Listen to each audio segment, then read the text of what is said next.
Good afternoon. Thank you for joining us at FundEDU, talking about the Education Freedom Tax Credit.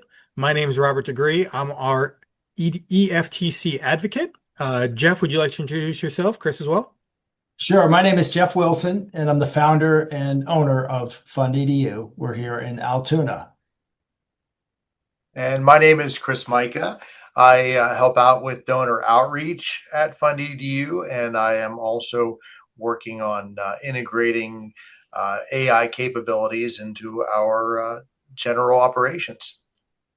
Awesome. Thanks so much, guys. Jeff, would you like to give us a little background about who we are and what our mission is? Sure. Yep. So FundEDU is an organization that helps schools to develop uh, to develop scholarship funds for lower income students, primarily in the Commonwealth of Pennsylvania currently.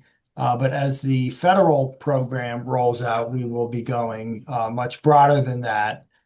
We're in our 10th year. And so we've been doing this for quite a long time. We've raised millions and tens of millions of dollars at this point to help lower income students get scholarships, primarily for private schools in Pennsylvania, but also for some public schools. And this is appropriate for both public and private schools as we go forward with the federal scholarship tax credit into next year. So yeah, this is all we do all day, every day is help people understand these programs, help schools understand these programs, help drive revenue, do strategic outreach to potential donors, people who would be willing to participate in these tax credits.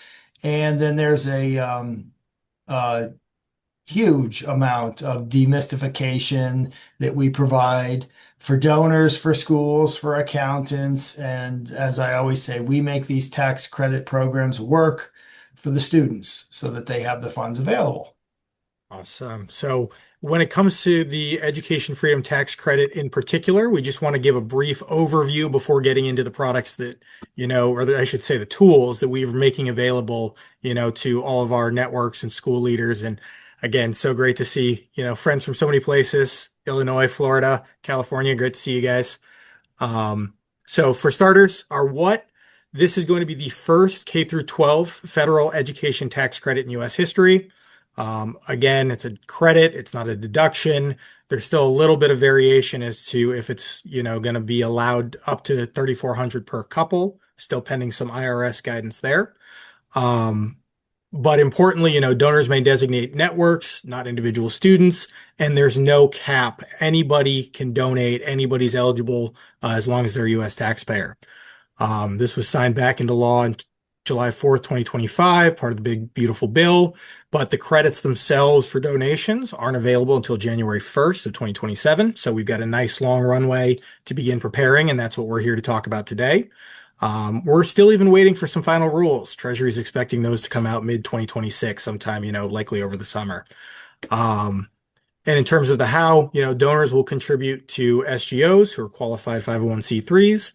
Those SGOs, scholarship granting organizations, will pool the funds, distribute those scholarships to any students within, the eligible threshold. And those scholarships can cover tuitions, fees, materials, transportation, pretty significant. So there's a lot that can be done with this, which is why, speaking out, making it known is so important and what we're hoping to, accomplish here. Again, just quick by the numbers. The per taxpayer credit, $1,700, potentially up to $3,400 for joint married couples filing jointly. There's no maximum annual national credit. It's infinite. We've got 28 states already opted in or on track to participate, but there's still a lot more that can participate. So that's what we're hoping to get to today. Speaking of which, I'll turn it over to Chris to talk about some advocacy tools and guidance that he's helped develop for us. Chris? All right. Thank you, Robert. So we developed the EFTC website section of our fundedu.org website. And what we have are four main tools. We have a readiness assessment, a school readiness guide, an eligibility calculator, and an advocacy kit. You can use one or all of these resources. They are all available. The readiness assessment, if you fill that out first, it also records your state and county where you live. That helps to generate specific information regarding your county, especially for eligibility of students for the scholarships. It's based on your average income, the median income in the area, and it's 300% of that, as shown in the slides. It will automatically calculate that and report that if you enter that in during the readiness assessment. Also, the school readiness guide, it is available, again, customized, or you can just download it. It's a great guide, a good resource, good way for you to gauge if you really do have everything in place for whenever the credits go live.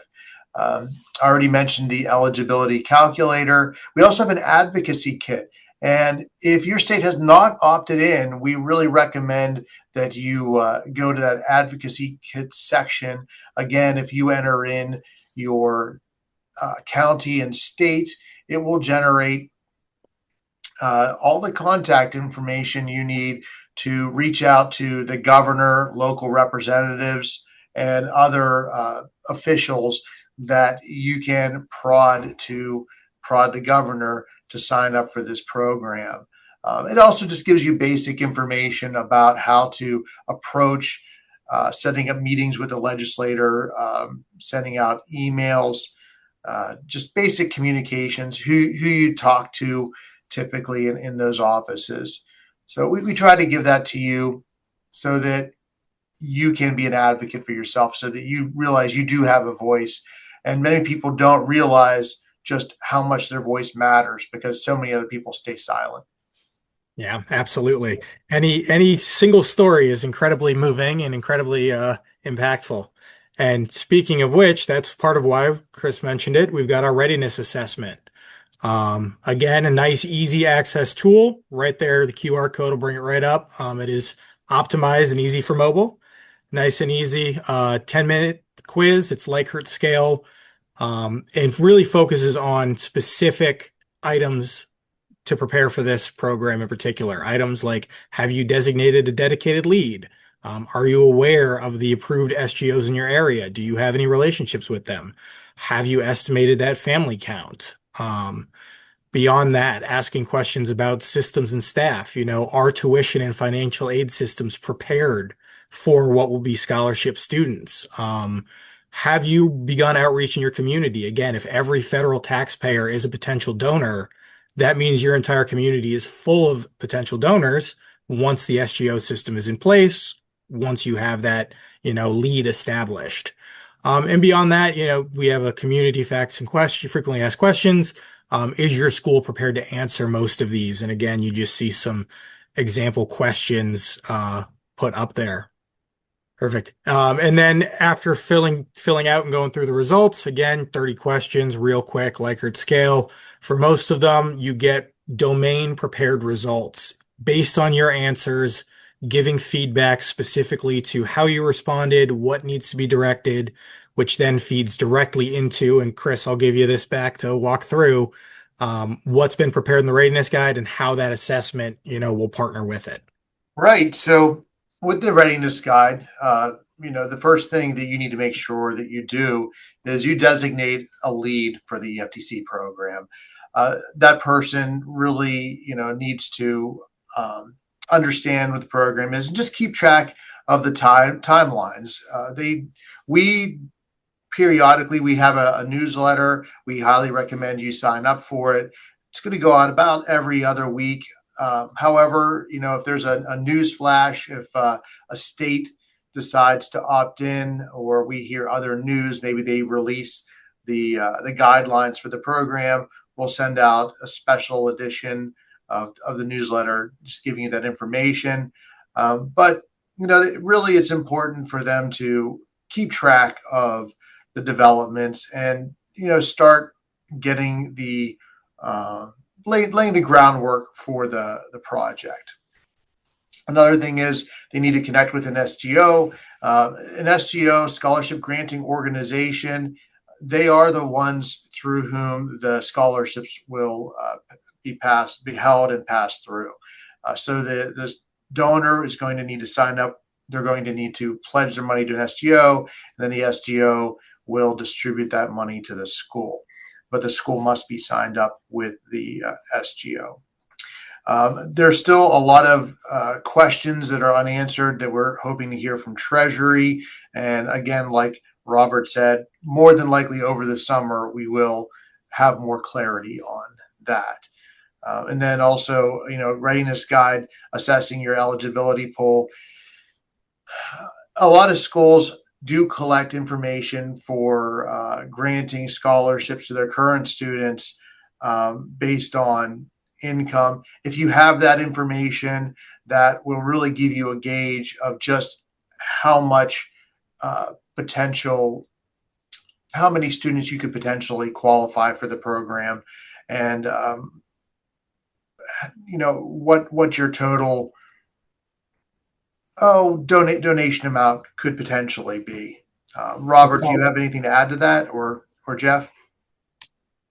Yeah, I would just say that people should think big, like schools should think big. If they can have even if it is 1,700, and even if you can only get $1,000 per household, if you have a set of parents per child, two sets of grandparents, that means each student brings $3,000 of scholarship just walking through the door. So a lot of schools, that's huge. And especially where these can be used to fund, before and after school activities. It doesn't need to be right directly into tuition. Of course, that helps bolster our schools. Right. But in some cases where it's stacking on existing state credits or other, potentially like multi-sibling discounts, things along those lines, there are Right. different ways to still work within the school network, hire teachers for before and after school programs, things along those lines that'll fall into the tutoring, Sure. allowances. Yep. And if the state allows you to have both the state and federal, which it looks like that's obvious, this could be a great windfall, a change. It could be it could be the catalyst for public schools to start thinking about this the way private schools do, the way they should start thinking about actually getting their people organized into these programs. So it's in a certain sense, it's just education funding. Exactly. And that's where we, kind of see our next steps of our readiness guide take us. Chris, do you want to come back into this? I don't want to step on your toes. Oh, you're not stepping on my toes, Robert. You're doing quite well, actually. Yeah. So the preparation timeline, like Robert laid out. Now you want to designate your research, your lead, and figure out the SGOs, assess eligibility. Q2, which we are quickly entering, formalize the SGO audit systems. You need to start communicating to local communities about what this program really is. And here in Pennsylvania, we always like to really remind people that the EITC program is an economic development program. And the truth is that the EFTC is also an economic development program. Your community should know that these are federal tax dollars that if they don't take advantage of making these contributions to the community, other people will, and it will. The communities that take full advantage of the program will outcompete your own community. And like Jeff said, this is not just for private schools, it's also for public schools. But if you sell it as an economic development program, you may be able to go way beyond just parents and grandparents and relatives. And that's really how we reach out to communities for the EITC program. If you want to take anything off of that, Robert or Jeff? That was pretty extensive on it. So I thought that was good. Awesome. And then this is my personal little pride and joy that I want to share about real quick. We have, in partnership with a few different organizations around the country, have been granted permission to promote and really highlight what's known as the EFTC Dual Enrollment Program, is kind of the name we're giving it. So quite simply, this operates under your typical dual enrollment structure, where there is a university partner, typically a four-year institution of some kind of higher ed, that reviews the syllabus, reviews the model that is currently in place at St. Genevieve Parish Schools in Los Angeles, partnered with Seton Hill University, actually just down the road from FundEDU in Altoona. And what they'll do is they have built a high school elective focusing on leadership research skills, writing, literacy, civic engagement. And they're taking those skills and applying it specifically to building awareness of this program in their state. In California in particular, they're trying to get Governor Gavin Newsom to opt into the program. But in other states, there's some wider range. It could be a focus on awareness. It could be a focus on even building, partnerships with SGOs. But it covers core skills, like leadership formation, ethics, civic discourse, project management. The students have led rallies. They've done letter campaigns. And it really allows for a lot of different collaboration options. There's the standard, just dual enrollment, as I mentioned. There's a potential cohort if you have Masters of Education students, maybe looking for a research project or an impact project. As well as, even regional schools, if there may not be enough viable capability or not enough free time of a teacher at your local high school, within your network, maybe there's a couple high schools that could come together, partner with a, higher ed institution. There are a lot of options. We're excited to talk about a lot of things in that regard. We've established, two different potential tracks, a couple different credit and semester options. I'm currently speaking with some other university partners. I don't want to get ahead and say who, about offering it in different parts of the country as well. They're a little bit more local credits, but just some really cool things. If anybody's got questions or, would like to know more about sponsoring or hosting this sort of program, please feel free to reach out. But that brings us to, the end of our little walkthrough today. I do hope that everybody was interested in the tools we were able to present. I hope that they're going to be useful. And if there are any questions, we will be able to take some at this point in time. And actually, maybe this, Jeff, Chris, I may have you guys speak to this one from your experience in the field already. But from a budgeting, staffing, and capacity planning perspective, what might leaders want to think about or be prepared for, or, try and calculate at this point looking forward? I mean, my mindset is always think big. I mean, but again, this is what we do all day, every day, is raise funds for schools, organize it. But there will be a tremendous amount of revenue that's there. But it doesn't just come to you. So, we work really hard on the Pennsylvania EITC program. I would caution schools from spending it before they have it.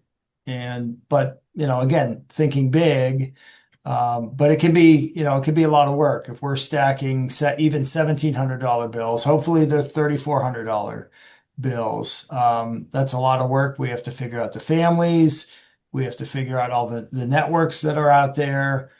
It'll be a tremendous amount of Zoom calls that have to happen. But I would do it. I would budget in arrears. I mean, think big, but just know that, there's a lot of pedaling that has to go on. Even with the EITC program in the Commonwealth of Pennsylvania, where we can get large donors who come in. It's still it's a tremendous amount of work explaining a tax credit to someone. Most people have never taken a tax credit, or if they did, they don't even know that they've taken a tax credit. They just had like an automated tax credit. This won't be the case. People actually will have to take action in order to get this revenue to come. Well, I think it's a no-brainer. It's always been a no-brainer for me. Sometimes it's challenging to have people understand a tax credit, understand how it's important, why it's important. And so I would just urge schools to think about that. Think about the kind of marketing that it takes. Think about the kind of effort that it takes, and let us know if you need help with that. We think that most of you will. So feel free if you see my email there, jeff@fundedu.org. I'd be happy to talk that through, how it will apply to your community. We're obviously working to make it as seamless and easy as possible for the school side. We're bringing in technology. Chris is here, obviously working diligently on bringing technology to make it as easy as we can. So yeah, that's I guess how I would approach that question. Yeah, it's not just, hey, put a bunch of money into your budget. Put 300 grand. It's gonna be great. Let's have a conversation. Let's talk about the marketing tools that you're going to need, the amount of phone calls that are going to happen to get this, to be really engaging for your school, the emails that will have to go out, and the time and attention that thinking big, but effort is big. Well, in the same vein as you were talking, it made me think capacity planning, which just talking about, phone calls and Zoom calls is one thing, but thinking about the number of school tours, Mhm. formalizing that intake system whereby, if potentially for those new states like, Nebraska that have never had a school choice program, Right. maybe creating a formal structure through which to actually make sure you're following up with prospective students and families because a school that may normally see 4 or 5 visits a year could now see 15, 20, 25. I hope so. If, funding is supported and really put out there. That'd be the goal. Uh, For sure. Chris, Yeah, did and you then have anything? just along those lines, talking about taxes with families and tax credit programs. If you're dealing with it every day, it makes a lot of sense. But a lot of people do not handle their taxes at all. So approaching them with a tax credit program, there's a lot of you need to really work on your communication plan to really talk to these families and the donors. Just you need to have a game plan on how you're going to communicate how the system works. And then Robert, I also and I don't know if we know the answer to this, Mhm. but it seems common that people would want to know when this money would be available. If somebody makes a donation next year after the program starts, when would that be able to be dispersed? Do we know that answer? Well, I mean, the practical answer is it depends how ready you are. Not to lean into everything we just talked about, but the states that have, SGOs currently in operation that have or are building them up to be active on day one, are going to be able to, potentially take gifts and then distribute scholarships in a much quicker time frame. But for most, especially our new uptick schools, and this is my personal opinion, I'll share that much. But I mean, I would expect initial impact to be felt at the start of the 27-28 school year, giving, SGOs time to make awareness, funds to populate through January to, May, April, timeframe. And at that point, begin the scholarship application process. Some people will be able to do that in dialogue, but in a lot or in at the same time. But realistically, it's going to be conversations around donors, gathering the funds, and then the distribution process before. So schools may not receive money realistically, I mean, until October, November of 27 would be, my anticipated timeline for a new launch state. States like Right. Florida, Pennsylvania that have existing infrastructure may see things go quicker as the states opt in. Right. How's Yes. Rhode Island? We unfortunately, we have some infrastructure, but we haven't opted in yet. So you may have noticed throughout the slide deck, the letters that were there were generated by me personally and sent by me personally. Trying to encourage some opt-in. So I'm doing my part here as well. Yeah, and then just talking about that advocacy kit, it does provide pre-formatted letters to send to the legislators. It addresses them. It gives you a base little story to tell them, but we really would encourage you to download that and then put a personal story about how it will affect your school. Put a personal story about, what opportunities it can provide your students, and because those are the kinds of stories that really do have traction.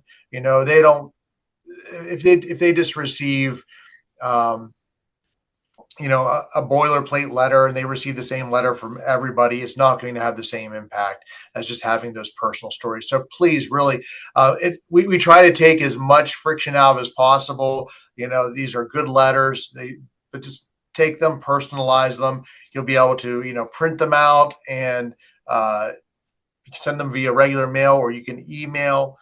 There, all the contact information for the legislatures and the governor. It's all in there. So again, it's a great resource. We put some time getting it together so that you wouldn't have to take time. You just be able to take action. Awesome. Yeah, thank you.